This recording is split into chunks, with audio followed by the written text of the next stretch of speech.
ఇప్పుడు నేను చూపిస్తున్నాను. ఇది ఆవపిండి, ఇదేమో సున్నం పొడి, కొద్దిగా మన శుద్ధ ఉంటుంది ముగ్గురాయి శుద్ధ పొడి, బొగ్గు పొడి,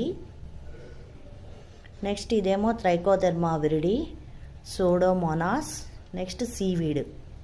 ఇవన్నీ కలిపి నేను ఎరువుగా చేసి మొక్కలకి వేస్తున్నాను. విపరీతమైన కాపు అనేది వస్తుంది, పూలు అనేవి పూస్తాయండి. వీటిలో ఉన్న కాల్షియం, మెగ్నీషియం, ఫాస్ఫరస్, కాపర్ ఇవన్నీ మనకు చెట్లకి బాగా పనిచేస్తాయండి. This is the best tip అండి, చూడండి. ఓకే అండి, ఈ విధంగా కలిపాను. కలిపితే ఈ విధంగా మనకు వచ్చింది. దీన్ని మనం చెట్లకి వేయబోతున్నాం. సూపర్ ఎరువు అండి ఇది, సూపర్ ఎరువు, సూపర్ ఎరువు. చూడండి, మంచిగా వేసిన చిక్కుడుకాయలు